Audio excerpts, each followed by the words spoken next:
Bom, vamos lá. Boa tarde a todos. Vamos para a resolução da atividade avaliativa da semana 6 da disciplina de matemática financeira, né? O assunto da semana é a avaliação de investimentos, né? Não é um assunto tão complicado, mas também, né? Se você for estudar mesmo a fundo o que envolve a avaliação de investimentos, isso aqui o céu é o limite, né? Então, isso aqui é só uma parte bem introdutória sobre o assunto. Envolve todos os conhecimentos adquiridos, né, desde da primeira semana até aqui, vai envolver, né, vários assuntos envolvendo matemática financeira, agora aplicada de fato a situações mais reais, né? A gente sai um pouco da parte subjetiva, então aqui já são situações mais que se assemelham à nossa realidade, né? Então é uma parte mais aplicada aqui da matemática financeira. Então, vamos lá. Que a primeira pergunta, eu gostei dessa prova porque o que acontece? Esse é um assunto, como eu falei, é um assunto muito denso, né? Um assunto que demandaria um curso inteiro só para falar sobre esse assunto de análise de investimentos. Mas como nós não temos todo esse tempo, né? Foi só uma semana para falar sobre isso. Então, o enfoque que eu percebi aqui na prova foi mais na questão de interpretação. Eu acho que é o correto, né? Você interpretar, né? Quando que tal valor te demonstra que o investimento é vantajoso ou não. O que significa cada um desses índices utilizados, né? E menos conta. Teve acho que duas aqui que teve conta mais pesada, mas teve umas 3 ou 4 aqui que são teóricas, né? Que requer sim uma análise, né? Uma atenção, mas que você entendendo o conceito você consegue responder. A primeira, uma delas é conceitual, é teórica aqui. Ele está falando aqui sobre, ele está fazendo uma afirmação e tem algumas lacunas que a gente deve preencher com 3 palavrinhas aqui. Aqui diz que uma alternativa de investimento individual compensa ser feita do ponto de vista econômico quando o seu valor presente líquido, ou seja, nós temos aqui já, está falando aqui do VPL, né? Quando o seu valor presente líquido, que é o valor presente líquido, é o VPL, ou NPV, né? É o quê? Que palavrinha que encaixa ali? Nós temos as opções negativo ou positivo, né? Então, como a gente viu durante a semana, quando nós avaliamos o valor presente líquido, o que é o valor presente líquido? É trazer tudo para o valor presente, né? Todos os pagamentos e recebimentos para o valor presente e subtrair daquilo que foi investido, ou no caso, né, se foi uma aplicação, né? Ou se foi um investimento. Você tem que fazer lá o cálculo no valor presente. Se esse resultado for positivo, significa que o investimento ele é vantajoso. Então aqui é positivo. Então nessa análise o valor presente líquido ele é vantajoso quando ele é positivo, tá? Ou a taxa interna de retorno, aqui já está falando de outra metodologia de análise de investimento, que é a taxa interna de retorno, é o que? Superior ou inferior à taxa mínima de atratividade? O que é taxa mínima de atratividade? É aquela taxa que você sabe que se você tiver um retorno menor do que essa taxa mínima de atratividade, que normalmente ela é uma taxa livre de risco,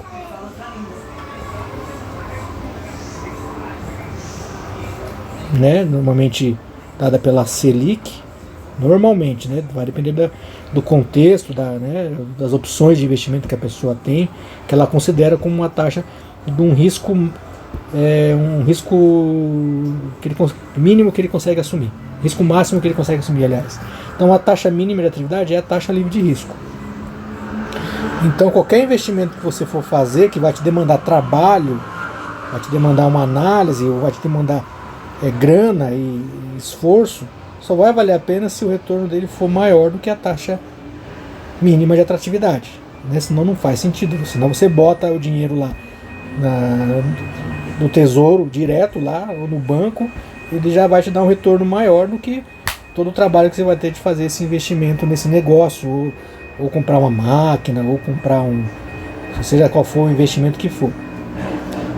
Então, um investimento individual aqui, né, no caso, se ele tiver a taxa interna de retorno superior, se ela for maior do que a taxa mínima da atividade, ele é vantajoso. Então aqui é superior.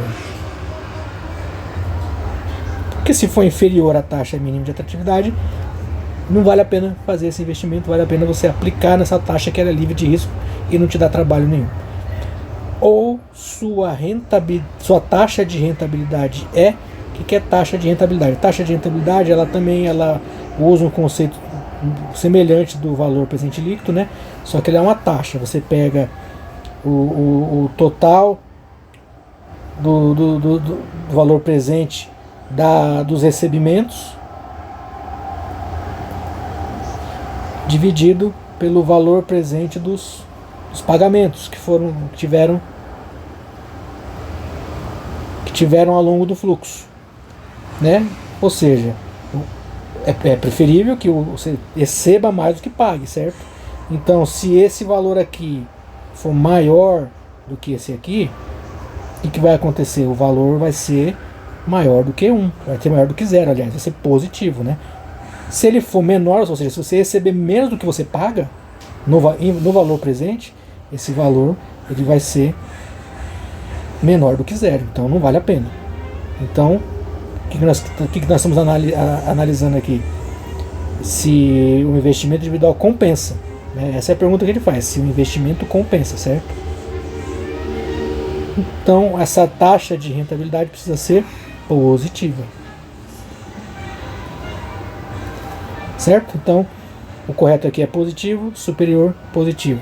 Aqui no meu, no caso, é a D. Positivo, superior, positiva. Certo? A2. A2 também conceitual, ele fala aqui 3 métodos possíveis de serem usados para comparar oportunidades de investimento, que é o valor presente líquido, né? Que a gente já tratou na anterior, o VPL, a taxa interna de retorno, também conhecida como IRR, na sigla em inglês, e o payback descontado. Payback nós não falamos ainda, mas basicamente o payback ele é quando você faz um investimento, é o tempo que você estima que você terá o retorno desse valor que foi investido, tá? Então já dei a dica aqui do que é payback. É só analisar aqui, comparar o método 1, 2, 3, comparar com as definições 1, 2, 3 aqui e fazer a correlação. Então, valor presente líquido não tem nada a ver com o tempo. Esse daqui, vamos falar sobre esse aqui, ó, método que visa descobrir quanto tempo leva para que o investimento se pague, ou seja, que o fluxo de caixa de entrada supere o investimento inicial. Então, essa definição aqui de tempo que leva para que o investimento se pague, a gente está falando justamente do payback, tá? Então aqui essa terceiro método correlaciona com essa definição número 1 aqui, tá? O payback ele é muito que quem gosta de assistir aquele Pequenas Empresas, Grandes Negócios, né? Que eles adoram falar sobre franquias, né? Sobre franchising, e eles claro, eles não têm tempo ali, nem o público-alvo deles nem tem condição de saber interpretar o que é um VPL, taxa interna de retorno. Então o método mais assim, prático de uma pessoa entender se aquele investimento pode ser vantajoso ou não é falar o tempo de retorno, falar o payback. Então é comum você ver nessas matérias jornalísticas que falam sobre investimento em franquias, eles citarem o payback, falar tal franquia ou tal investimento possui um tempo de retorno do investimento de, sei lá, 2, 3 anos. Esse tempo que você tem para ter o seu investimento de volta é o payback, tá? É o payback. Então, normalmente se espera que você tenha um payback menor. Quanto menor for esse payback, melhor, né? Se investe lá numa franquia 100 mil, Você sabe que no primeiro ano, segundo, terceiro, tudo que você vai faturar nesses primeiros anos não cobrem aquilo que você investiu de início. Talvez você vai ter o retorno lá para o quarto ou quinto ano, né? Então, se você tem lá comparar dois investimentos, você não tem nenhuma informação, só tem o payback. Um investimento fala que você vai investir 100 mil, vai ter o retorno em 3 anos, e o outro você vai ter esse mesmo 100 mil retornado em, sei lá, 5, 6 anos, você vai dar preferência àquele que tem o payback com o menor tempo, tá? Mas o payback sozinho, tá? Ele não é um método muito confiável, tá? O ideal é que você utilize os demais métodos, né? Digamos que o payback é o mais simplinho deles, é o mais imediato, digamos assim. É válido, mas não é o mais confiável, porque ele não leva em consideração o valor do dinheiro no tempo. Certo? Então, vamos ler aqui então essa segunda definição. Método que tem o objetivo de encontrar a taxa que iguala o valor presente das entradas com a de saída. Essa é a perfeita definição. Esse que encontrar a taxa que iguala o valor presente das entradas com a de saída, justamente, estamos falando de taxa, estamos falando então da taxa interna de retorno. Então a palavra taxa aqui já remete à taxa, né? Então esse 2 só pode ser correlacionado à definição 2, né? O item 2, taxa interna de retorno, correlaciona com essa definição aqui, que é a precisa definição de taxa interna de retorno. Então só sobrou aqui a terceira definição, né? Então ela vai se correlacionar com esse primeiro método, que é o do valor presente líquido.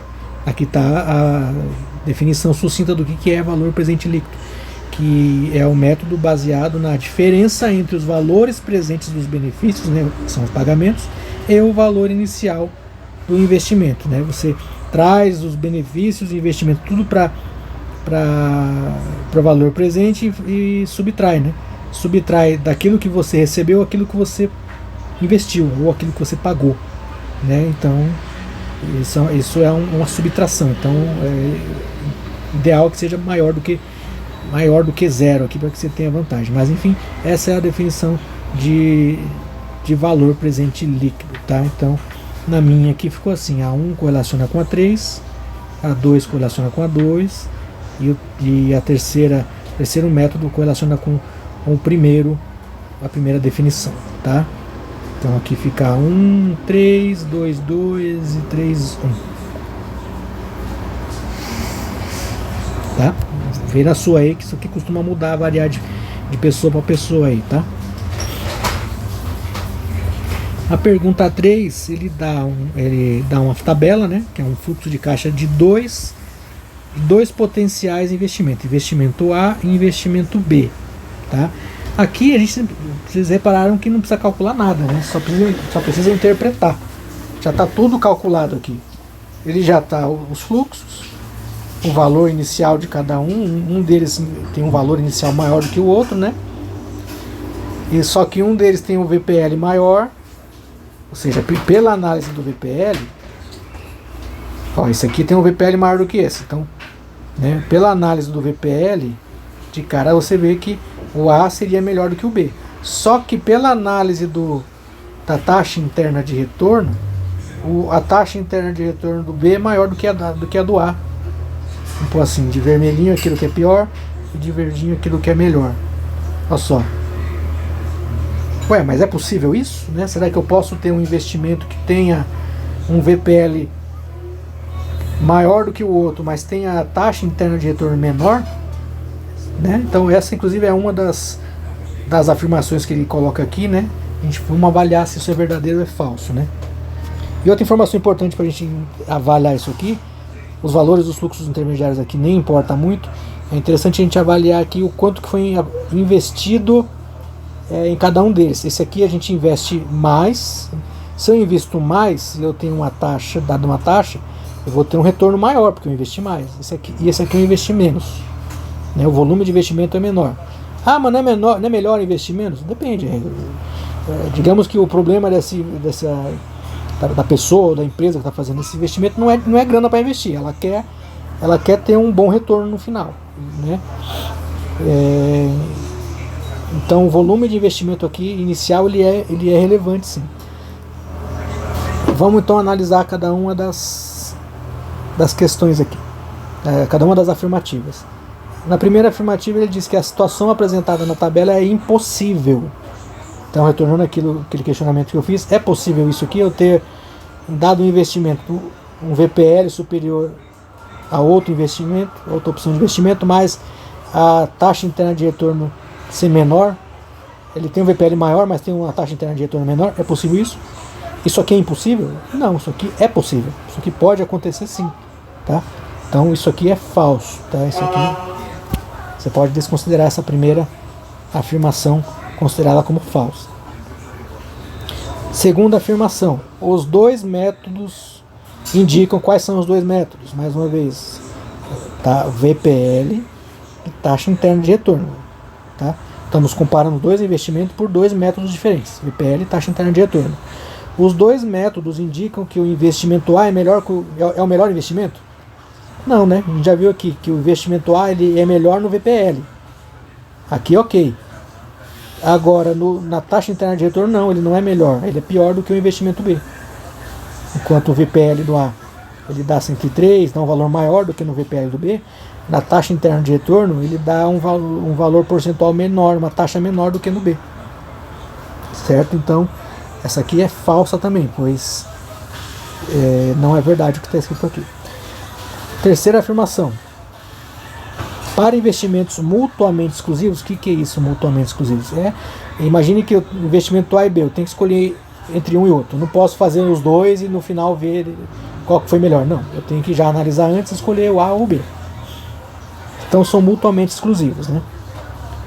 Para investimentos mutuamente exclusivos, é possível que os métodos de investimento diverjam sobre qual projeto é melhor. Sim, verdadeiro. Isso aqui é exatamente o que está acontecendo aqui. Eu tenho duas opções de investimento. Pelo método VPL, ele diz que o A é melhor, mas pelo método do TIR, taxa interna de retorno, ele diz que o B é melhor.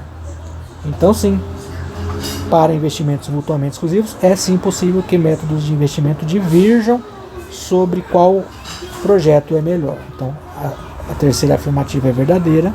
E a quarta afirmativa diz que o valor presente líquido, né, o VPL, a gente já viu ali nas questões anteriores, o VPL indica que o melhor investimento é o A. E a taxa interna de retorno indica que o melhor investimento é o B. É justamente aquilo que a gente grifou no começo. O VPL, comparado os dois projetos, é melhor no A. É o que ele fala aqui, né? VPL indica que o melhor é o A. E a taxa interna de retorno indica que o melhor investimento seria o B. É justamente o que diz ali na tabela. Então, essa aqui também é verdadeira. Então, o correto é você responder a alternativa que diz que isso, a alternativa que contém as afirmativas verdadeiras no meu caso aqui, é a A, tá?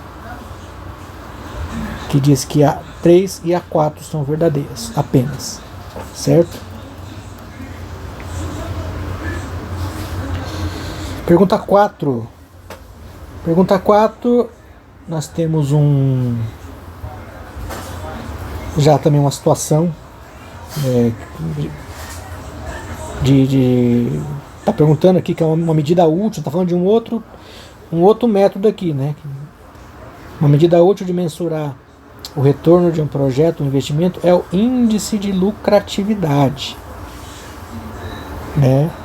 Se o valor presente das entradas de fluxo de caixa foi 550 mil para um projeto que custou 440 mil, também trazido a valor presente, qual foi o índice de lucratividade? Então, deixa eu falar para vocês. O valor presente líquido, VPL, o índice de lucratividade, tá? E teve um outro aqui, deixa eu lembrar aqui qual que foi.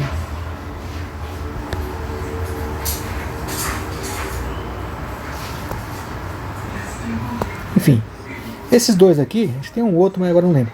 Esses dois aqui, eles têm uma correlação, eles trabalham mais ou menos no mesmo raciocínio, só muda a conta final.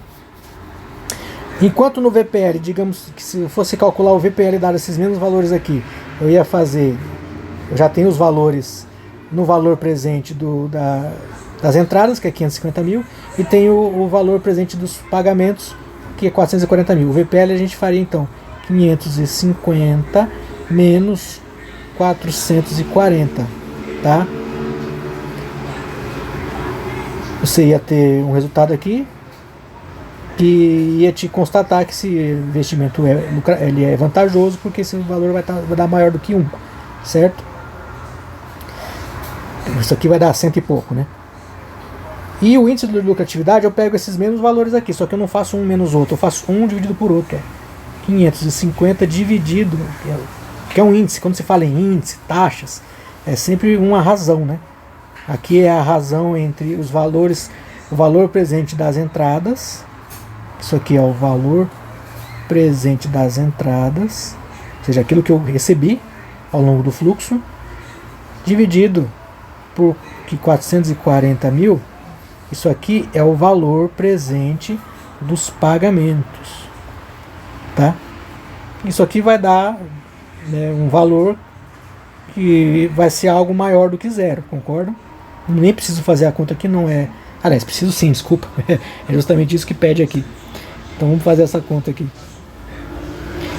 Então 500, ele dá aqui o valor do presente das entradas, que é 550. 440 foram os pagamentos. Qual foi o índice de lucratividade? Então é assim que calcula o índice de lucratividade, tá?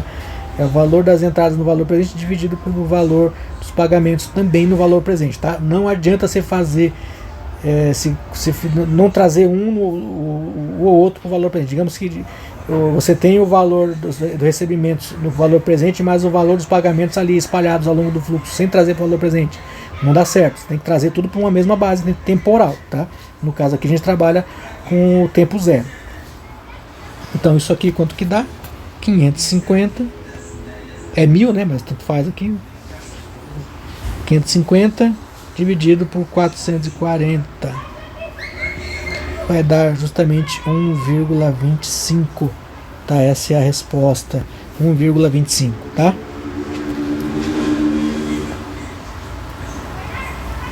Pergunta 5. Uma fábrica comprou uma injetora. Não precisa nem saber o que é, tá? Eu também não sei ao certo o que é isso. Algo que injeta alguma coisa. Enfim, uma máquina. A fábrica comprou essa máquina por 560 mil. Espera-se utilizar essa máquina por 10 anos. Essa pergunta aqui, na minha opinião, foi a mais legal de fazer, tá? Aqui exigiu um raciocínio lógico interessante. E aqui sim nós temos que fazer um pouco de conta, tá? Mas primeiro, antes de fazer conta, eu recomendo fortemente nessa aqui a desenhar o diagrama de fluxo de caixa, tá? Eu acho que o desenho do diagrama de fluxo de caixa nesses exercícios aqui de avaliação de investimento, ele é mais necessário do que nunca, tá? Para você enxergar melhor aquilo que você está fazendo e ter o raciocínio melhor. Então aqui é fundamental que você faça o desenho do diagrama de fluxo de caixa, tá? Então vamos fazer aqui um desenho inicial aqui, mas ele vai evoluir para um outro mais preciso. Então basicamente esse fluxo de caixa é isso aqui, ó. Eu vou ter, deixa eu fazer aqui embaixo. Eu vou ter um investimento, né, de 560 mil, vou botar só 560 aqui.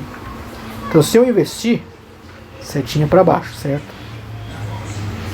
Investimento de 560 mil, ele não fala nada por enquanto aqui de valores anuais, tá? Ele só fala que ele vai, em 10 anos, essa máquina, né, que espera-se utilizar essa máquina por 10 anos. Então eu sei que vou ter aqui, ao longo desse fluxo aqui, ó, eu vou ter lá 1, 2, 3, 4, 5, 6, 7, 8, 9, 10, tá? Eu vou ter 10 anos aqui ao longo desse fluxo aqui, tá?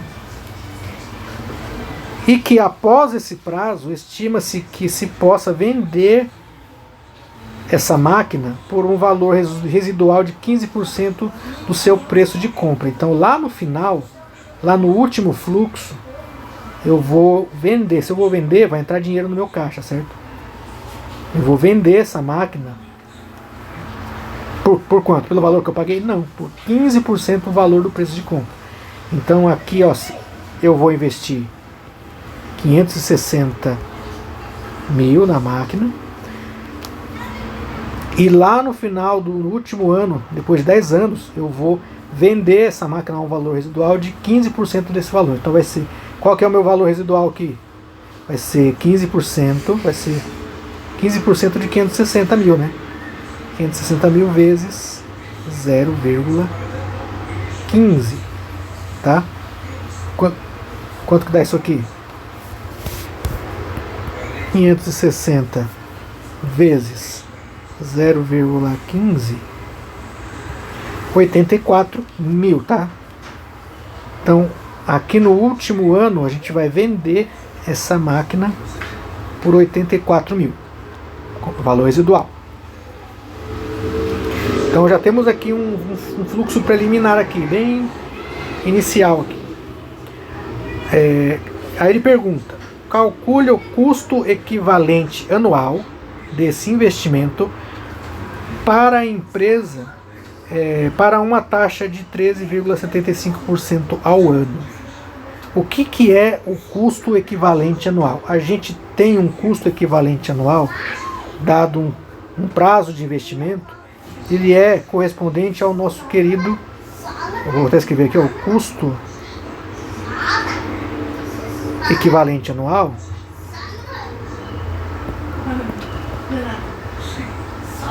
ele nada mais vai ser do que o nosso PMT,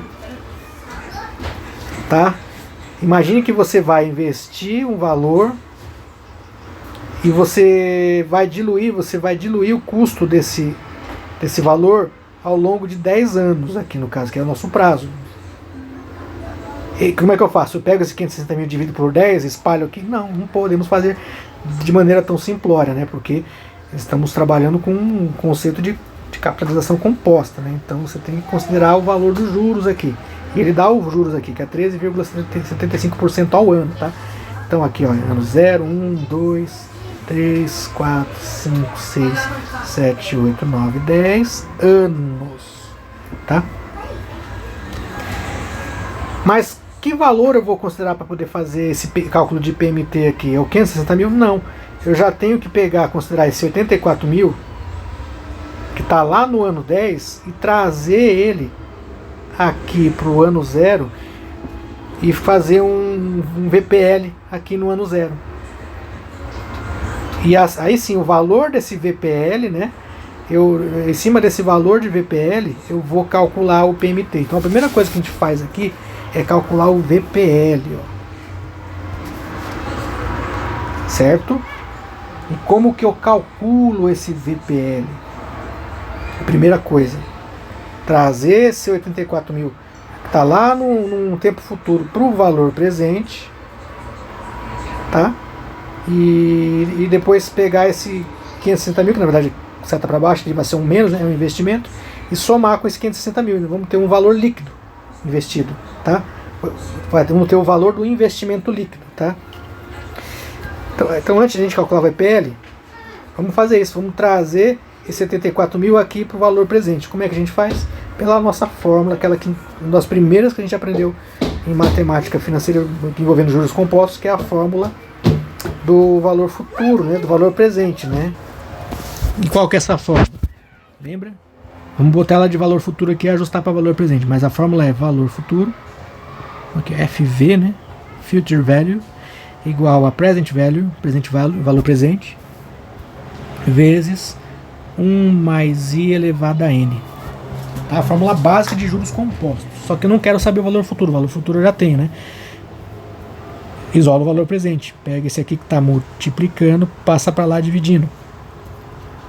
Valor presente igual a valor futuro dividido por 1 mais i elevado a n. Tá? O que é o valor futuro aqui? Valor presente é igual. O que é o valor futuro? É o nosso 84 mil que eu quero trazer, né? Que é o valor residual. Vou trabalhar tudo com já já considerando, já cortando os 3 zeros dos milhares, tá? Por enquanto aqui.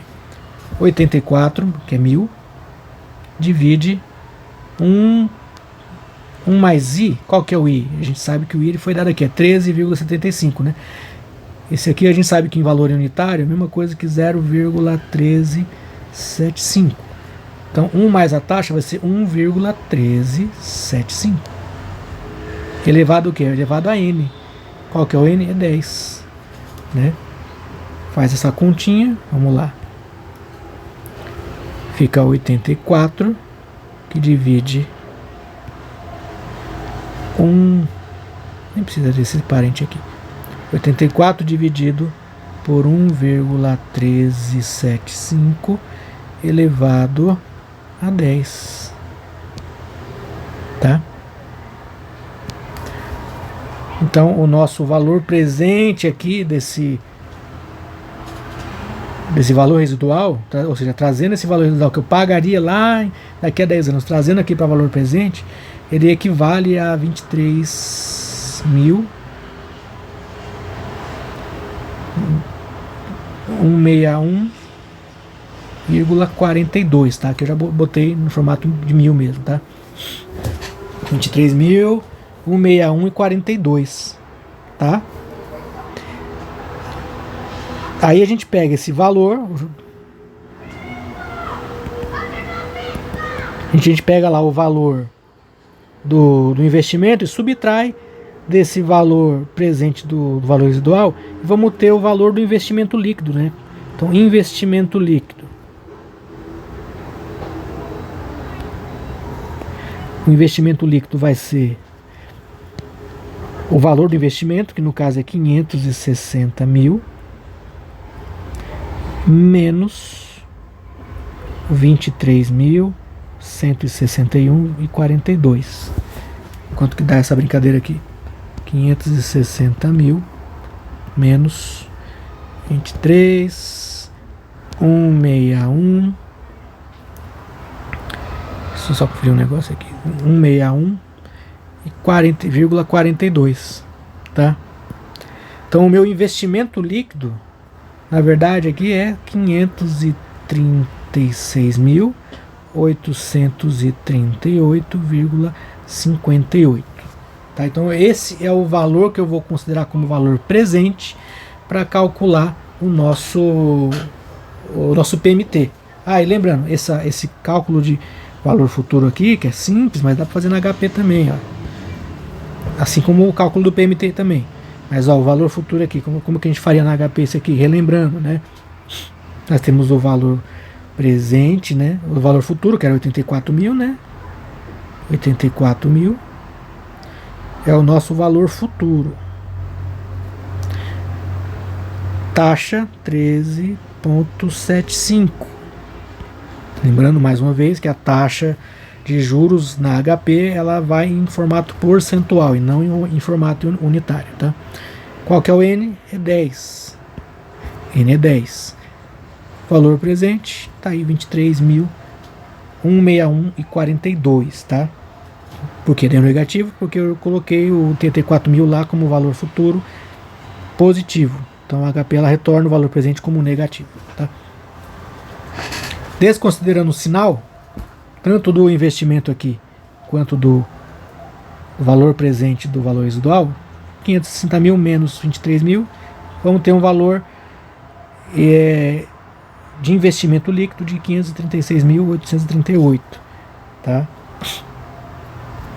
Agora a gente vai calcular o PMT. Calculando o PMT, a gente vai obter a resposta final, né, que ele está pedindo, que é o custo anual, custo equivalente anual desse investimento, tá? Vamos lá. Vamos redesenhar o fluxo. Interessante a gente redesenhar o fluxo agora para ficar mais fácil de entender, tá?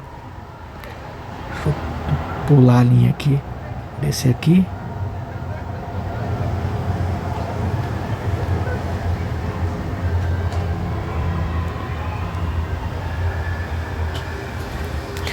O fluxo então redesenhado fica assim mais ou menos, ó.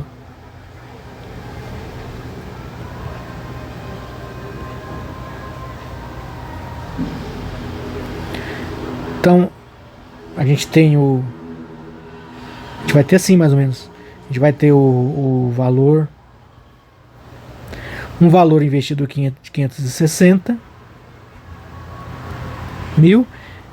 Trouxemos aquele valor residual que estava lá no futuro, em 10 anos para frente, trouxemos aqui o valor presente de 23.161,42, tá? Então é por isso que o valor do investimento ele é líquido, subtraindo o valor presente de uma venda que eu faria só lá na frente, que é o da venda da própria máquina, né?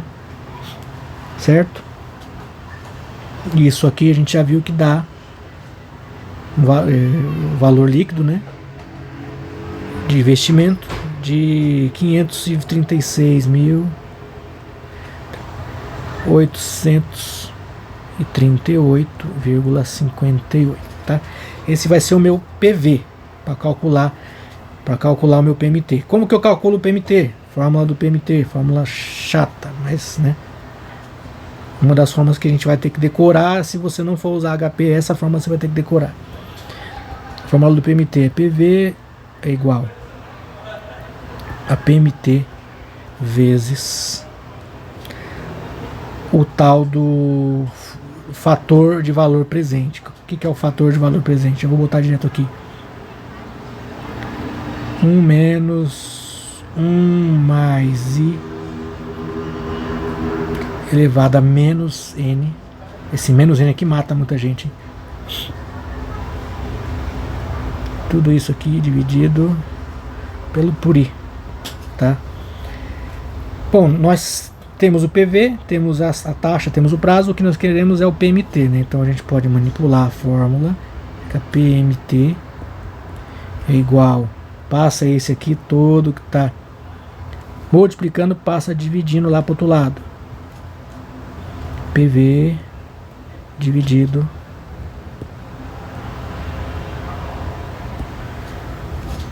por tudo isso aqui. Vou copiar isso aqui, tô com preguiça.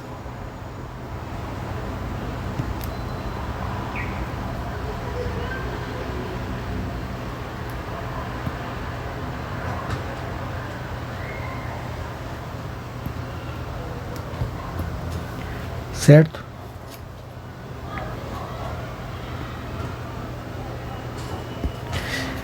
Quanto que dá isso aqui? Vamos jogar os valores. PMT igual PV, que é esse valor aqui, é o PV, 536.838,58. Isso aqui é dividido por tudo isso aqui. 1 menos 1 mais a taxa. Quem que é a taxa? É 0,1375. 1 mais a taxa, vou pôr direto. 1,1375 elevado a menos 10, tá? Elevado a menos 10. Tudo isso aqui dividido pela taxa 0,1375, tá?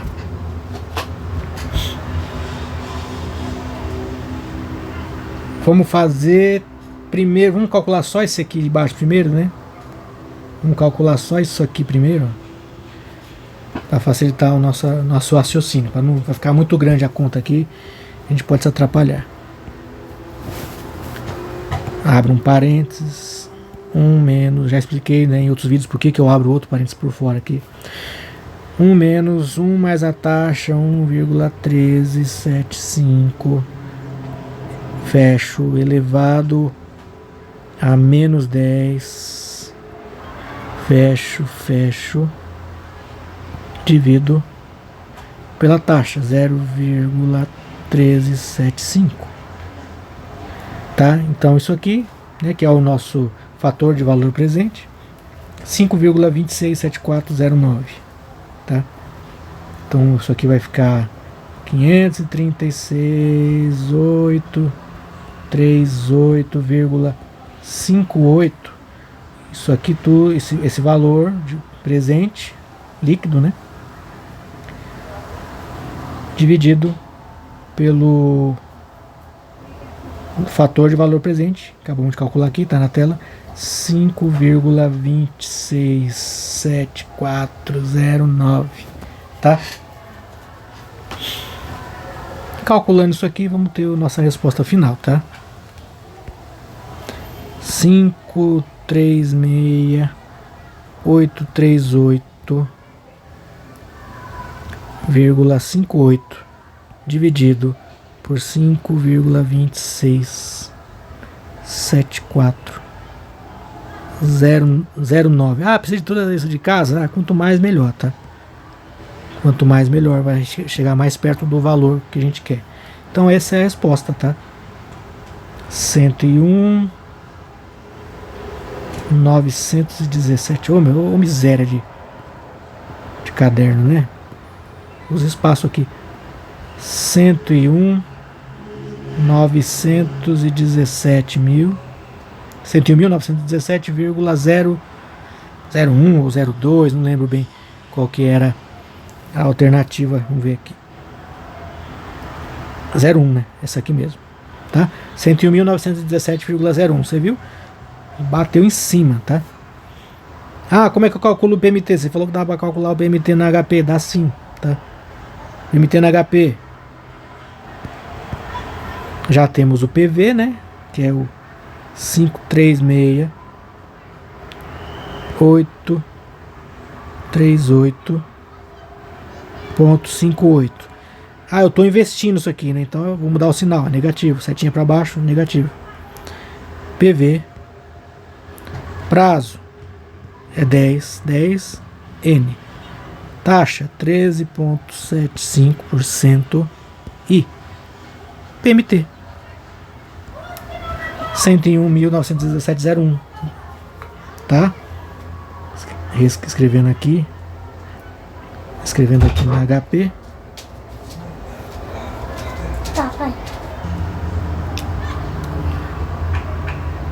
Escrever aqui a anotação na HP. Na HP 536. Bom, você sabe que isso aqui é 536, né? E os quebrados, né? 536, papapá. CHS. Para mudar o sinal. E PV 13,75 é a taxa. Prazo 10 é o nosso prazo. N, PMT igual, vamos ter exatamente esse valor aqui, certo? Beleza, vamos para 6. Deixa eu ajustar a página aqui. Pergunta 6 é o seguinte: a gente tem uma situação aqui de um investimento e ele pede para a gente calcular o VPL, tá? Falamos sobre o VPL, entendemos o que é o VPL, já interpretamos alguns problemas que envolvem inclusive o VPL já calculado. Agora a gente tem que calcular o VPL. Como que calculamos o VPL? Temos o jeito para fazer na unha e dá para fazer na HP também, tá? Isso é interessante vocês aprenderem a fazer na HP. Primeira coisa aqui que eu gosto de fazer é montar o diagrama de fluxo de caixa.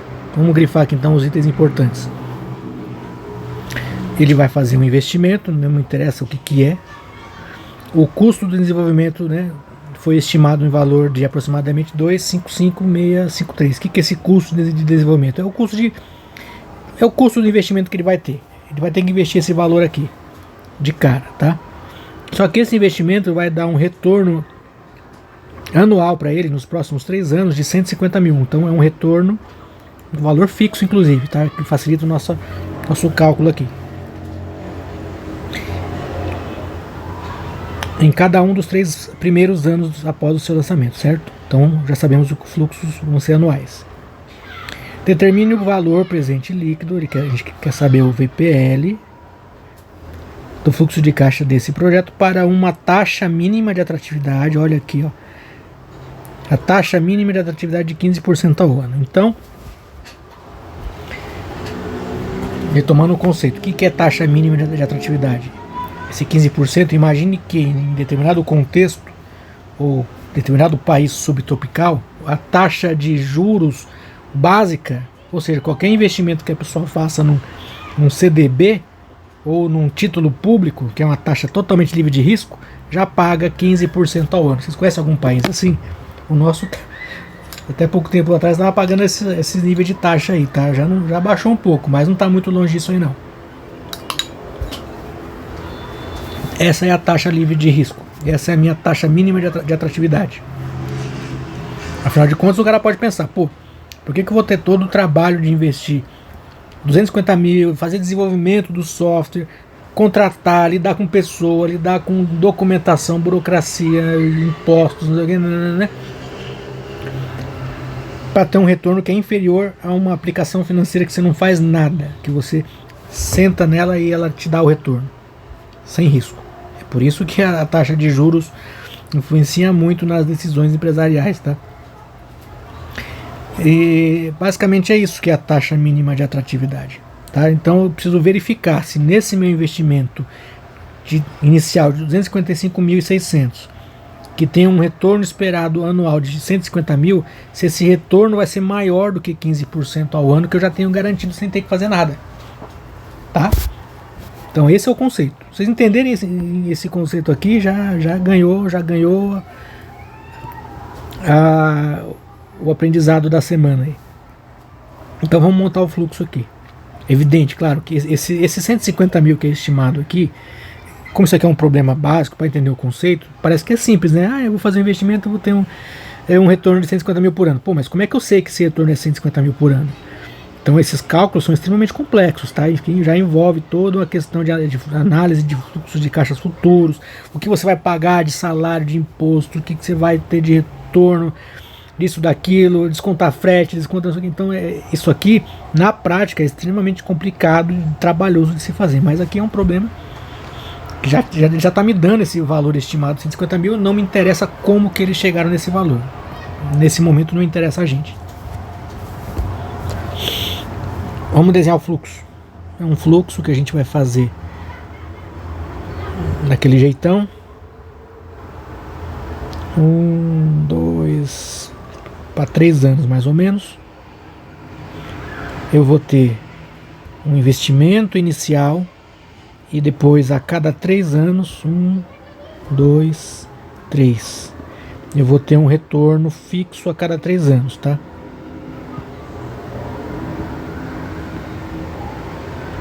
Diminuir essa linha aqui, beleza.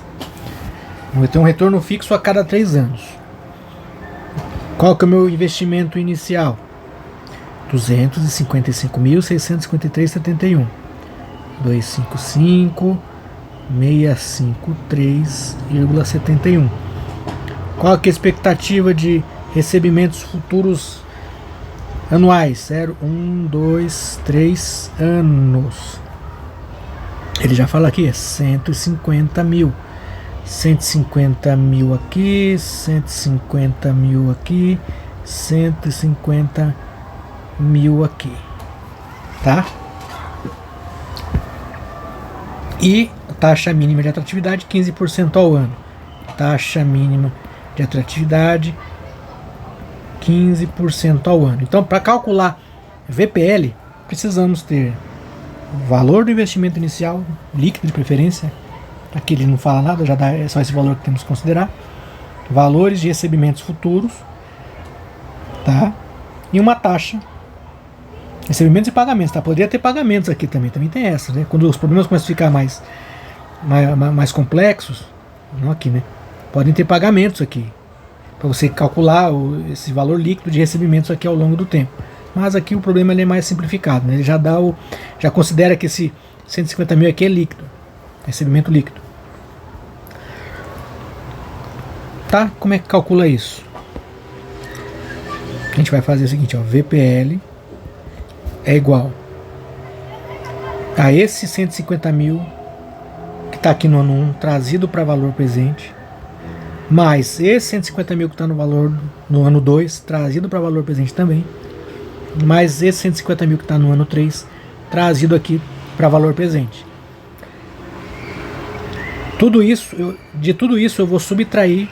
Esses aqui vão ter um valor positivo, né? Isso aqui vai ter um valor de entrada aqui, que eu não sei ainda quanto que é, e eu vou subtrair do valor do investimento. Tá? Acho que assim fica mais claro da gente entender o que é VPL. Então, como que eu calculo isso? Fazendo na unha, é isso aqui. Como é que eu trago os 150 mil que está lá no ano 1 para valor, para ano presente, para ano 0? 150 mil sobre um fator de desconto, né? Que é 1 mais a taxa, que já vou colocar direto, qualquer a taxa é 15%. 1,15. Isso aqui é 1 mais a taxa. Elevado a 1. Elevado a 1 não preciso nem colocar, né? Mas é isso aí. É o 150 mil dividido por 1 mais a taxa, elevado a 1. Mais os 150 mil dividido também por 1 mais a taxa, 1,15. Só que dessa vez elevado ao quadrado, porque ele está no ano 2, está no período 2 aqui. Mais 150 mil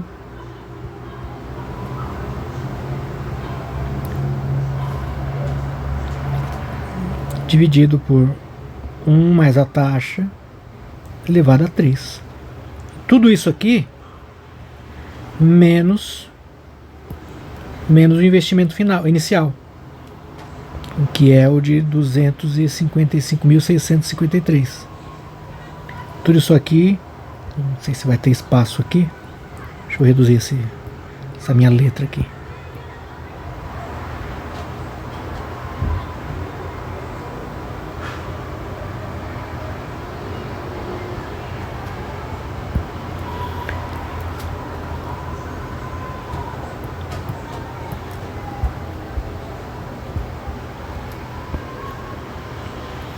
Tudo isso aqui menos o investimento inicial de 255.653, 255.653,71. Resolvendo isso, você acha o nosso valor presente líquido, tá? Vamos fazer aqui na nossa calculadora aqui. Abra um parênteses. Abro outro parênteses. 150 mil dividido por 1,15. Fecho esse mais 150 mil. Deixa eu botar aqui um parente aqui. 150 mil dividido por 1,15 elevado ao quadrado. Fecho esse. Mais 150 mil dividido por 1,15 elevado ao cubo.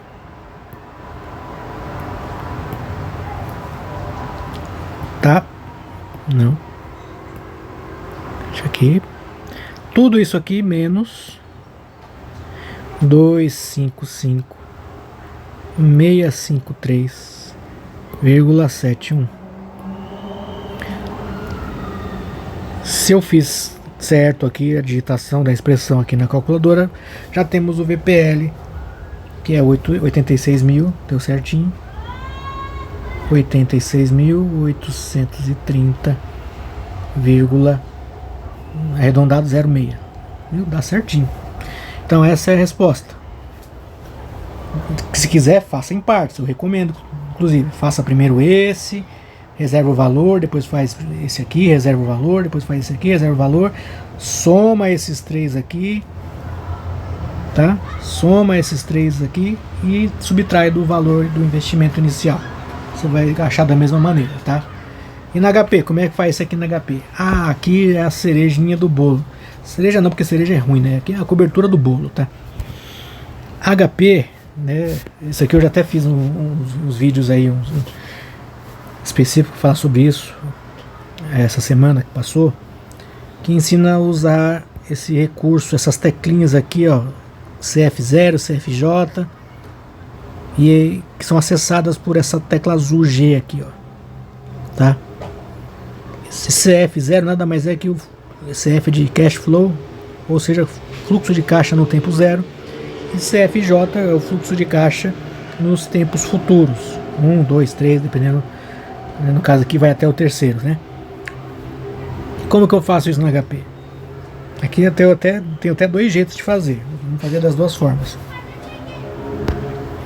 Vou ter que abrir uma outra página aqui.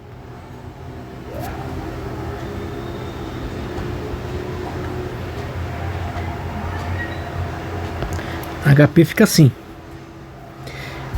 O meu investimento inicial, que é o 255.653,71, ele é investimento, certo? Então lá no fluxo é setinha para baixo, né?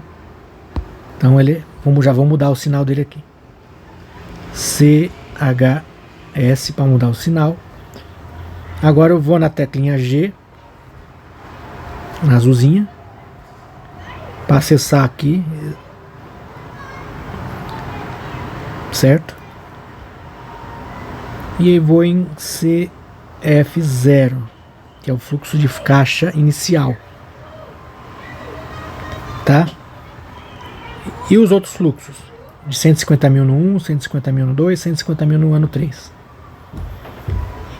Aqui nós temos, como eu falei, duas formas de fazer. Aqui, como é um valor fixo de 150 mil, dá essa possibilidade de fazer dessas duas maneiras. Se fossem valores diferentes a cada ano, aí só teria uma forma de fazer, que seria essa aqui. Vamos simular, vamos esquecer que esses valores são iguais, que é 150, vamos esquecer que são valores iguais. Então eu vou fazer 150 mil, como essa tinha para cima lá, é positivo mesmo. G. E agora eu vou no CFJ. Tá? Isso aqui é o primeiro fluxo de entrada, né? E aí eu repito. Vou até copiar aqui.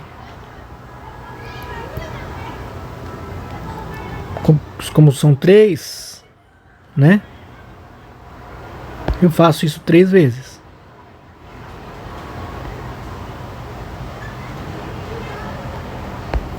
Tá? Ou seja, o que eu desenhei aqui? O que é essa linha de código aqui da HP que eu estou fazendo? Isso aqui. É o 250 mil, muda o sinal CHS para indicar que essa está para baixo. É um fluxo de caixa inicial, lanço ele aqui como CF0, que eu acesso pela tecla G aqui, azulzinha. Tá embaixo dessa tecla PMT aqui, ó. Aliás, embaixo da tecla PV, né? CF0. E aí, os próximos 3 fluxos que são positivos, que são setas para cima, eu vou colocar valor positivo mesmo, G, CFJ, valor G, CFJ, valor do fluxo G, CFJ, beleza?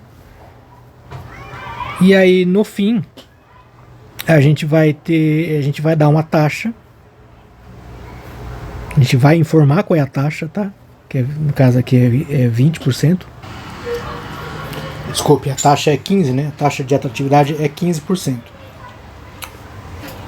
Mas, primeiro a gente faz o seguinte: lança isso aqui do jeito que está aqui. Vamos lançar aqui na HP. Fiz a anotação aqui, fiz a linha de código. Vamos aqui limpar a memória da HP. Vamos lá lançar o 255.653,71, muda o sinal, G, CF0, tá? Lancei o fluxo de caixa inicial. 150 mil, G, CFJ, 150 mil, G, CFJ, 150 mil, G, CFJ. Lançamos os 3 fluxos de recebimento futuros, tá? Antes de eu calcular aqui o VPL, que eu acesso aqui pelo NPV, eu tenho que calcular já a minha, mesmo não pedindo aqui no problema, eu calculo a taxa interna de retorno, que é F, laranjinha. Então a gente vem aqui, ó, no F, deixa eu pular uma linha aqui, F, laranjinha, I, R, tá? F, I, R. Ele dá aqui, só por, né, a taxa interna de retorno, né? Só que a taxa interna de retorno de 34 é a taxa que zera os fluxos no tempo inicial, certo? Só que eu não quero a taxa interna de retorno, eu quero considerar outra taxa, eu quero considerar a minha taxa mínima de atratividade, que é de 15%. Tanto é que se eu manter essa taxa interna de retorno aqui de 34,63 e tentar puxar aqui o NPV, ó, que é aqui em F, NPV, ele vai dar zero. Porque 34 e pouco lá de taxa ali é a taxa que zera. Mas eu não quero, então eu lanço aqui, ó. Eu lanço aqui, ó, isso aqui vai dar 34 e alguma coisa, né? Agora que eu lanço a taxa que eu quero, I, é a minha taxa de atratividade, 15 I. Lancei no I mesmo aqui, ó, a minha taxa mínima de atratividade. Agora sim eu venho aqui, ó, F, NPV. Olha aí o 86. Aí eu venho aqui, ó, F, NPV, Net Present Value, valor presente líquido, igual a 86.830,06. Exatamente igual aqui como a gente fez usando a conta na mão, tá? Não é um conceito tão simples para quem não está acostumado a usar HP, tá? Tem que praticar, tem que entender como funciona aqui o acesso a essas teclas, tá? Mas é um caminho, tá? Eu gosto bastante desse caminho, ele é bem preciso. Mas eu falei que tem 2 formas de entrar isso aqui na HP, né? Reparem que esses 3 fluxos aqui, ó, são iguais, 150, 150, 150, né? Se fossem diferentes, ia ter que ser dessa maneira mesmo. Mas como eles são iguais, imagine que fossem 10 fluxos de 150 mil. Ia dar muito mais trabalho fazendo HP desse jeito, né? Mas ele tem um recurso aqui, que é esse NJ aqui, ó. Vamos fazer aqui usando o NJ para ver como é que fica. Então, ao invés de eu lançar 3 vezes isso aqui, eu lanço uma vez só. Vamos fazer do zero aqui, ó. 255 653.71, mudo o sinal G, CF0, 150 mil G, CFJ. Agora não preciso lançar de novo os outros 2 que são iguais. Quantos fluxos eu quero que sejam iguais de 150 mil nos próximos 2 no caso, mas contando com esses são 3 fluxos, né? Então eu venho aqui 3 G, NJ. Pronto, ele já fez automaticamente esse lançamento aqui. Se fossem 10, eu faria 10 G, NJ. Se fossem 20 fluxos iguais, seria 20 G, NJ. Tá? Feito isso, mesma coisa. FIRL, a taxa interna de retorno. Dou a minha taxa mínima de atratividade e eu quero que é 15.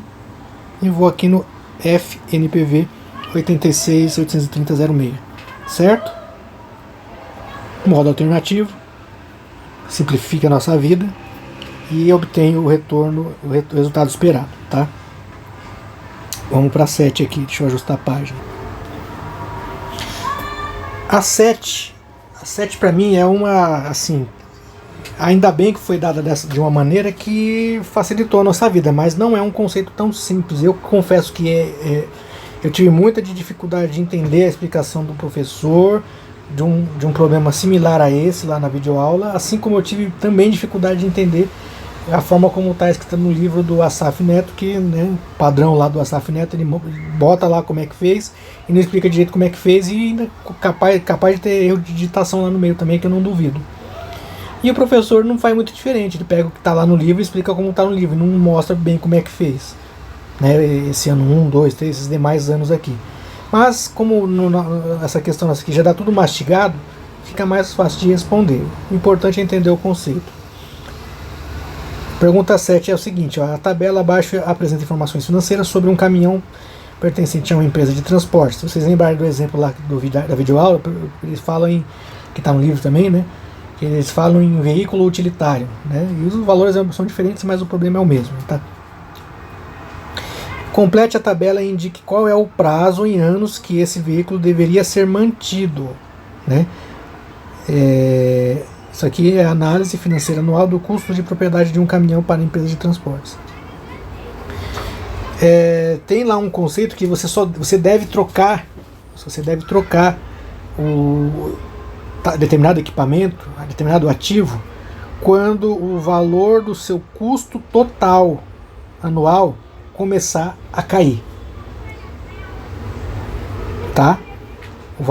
Quando o valor do custo total anual de determinado ativo começar a cair, porque no início, no primeiro, segundo, ou talvez até no terceiro, dependendo do período, pode ser que esse custo ele diminua. No curto prazo ele diminua, mas até um certo ponto, quando chega um determinado momento que esse custo total anual ele começa a aumentar. Por quê? Porque o equipamento começa a ficar muito obsoleto, dá muito mais trabalho de manutenção, entendeu? E é por isso que o seu custo operacional ao longo dos anos ele aumenta aqui, tá vendo? O custo operacional aumenta e o investimento líquido ele vai modificando ao longo do tempo aqui. Então, quando esse custo aqui, quando a gente chegar num determinado ponto que esse custo ele aumentar, ali você já vai ter que se livrar desse equipamento no período anterior. Tá? Como que a gente calcula isso? Por sorte, lá no exemplo também lá do livro, no exemplo lá da videoaula, ele explica mais ou menos como é que monta essa tabela aqui. Você tem um investimento inicial, tem um valor de revenda para cada ano, né? O investimento líquido vai ser esse aqui, vamos chamar isso aqui de 1, 2, o 3 vai ser igual a 1 menos o 2, coluna 1 menos a coluna 2, né? Ou seja, o investimento líquido vai ser o investimento bruto menos o valor de revenda. E o custo total vai ser, essa aqui é a 4, né? O custo total vai ser igual ao coluna 3 mais a coluna 4, né? Ou seja, vai ser o investimento líquido mais o custo operacional. Então, resolvendo isso aqui, vocês vão reparar um padrão aqui que vai se modificar em determinado momento. Então, 1 mais 2, eu já fiz previamente esse cálculo aqui, mas vamos fazer de novo aqui, não tem problema não. Investimento líquido vai ser o 737 mil menos o 569.500. 569.500. Investimento líquido aqui no ano 1 é 167.500. No ano 2, eu não vou fazer todos não, na unha, eu já tenho eles anotados aqui. Aqui dá 167.500. Esse menos esse menos esse dá 150.809, uns quebrado. No ano 3, 269.416 menos 128 dá 140.716 e alguns centavos. No ano 4, 211.000 menos 70.000 dá 140.606 49, tá? Eu nem fiz o último, que eu acho que não vai nem ser necessário. Ó, já vamos calcular aqui. O custo total anual, que é coluna 3 mais coluna 4, né, que é o investimento líquido mais o custo operacional. 167 mil mais 500, mais 10, 167.500 mais 10 mil, dá 177.500. Esse aqui, 150.800 mais 123 mil, dá 190. Tô pondo já aqui, já abreviado, tá? 140.700 mais 16 mil e pouco. Opa, você vê que ó, aqui era 177 mil, baixou para 163. Aqui baixa para 157. Ó, enquanto o custo total anual está baixando, a gente mantém o equipamento. Tá? Esse é o raciocínio aqui. No quarto período, 140.600 mais 23, isso aqui já vai dar 163,8, tá? Então reparem que aqui ele diminuiu, aqui ele diminuiu, aqui ele diminuiu e aqui ele já começou a aumentar, e certamente a partir dos próximos anos aqui ele ia aumentar cada vez mais. Então a regra geral é que eu mantenho ele só até o valor do custo mínimo aqui, que se dá no ano 3, tá? Aqui eu já vendo ele, então eu já faço essa projeção. É claro que isso aqui eles não fazem primeiro, fazem para depois saber qual é a decisão que vai ter tomada. Eles não esperam acontecer, eles já fazem esses cálculos estimados antes, tá? Então eles já estimam que no quarto ano ele já vai começar a ter custo maior do que o que ele está tendo de benefício. Então aqui no ano 3, já no final do ano 3, eles já se livram dessa máquina e compram uma nova. Então você tem que manter ela por 3 anos, tá? Essa é a ideia, tá? Dessa pergunta 7. Né? Você calcula o custo total por essa tabela e vê qual é o ano que tem o valor mínimo de custo total. No ano seguinte já vai começar a aumentar. Então o valor que tem o último ano em que cai é o ano que você, o máximo que você vai manter esse equipamento, né? No caso aqui se deu esse valor mínimo aqui se deu em 3, tá? Diminuir aqui.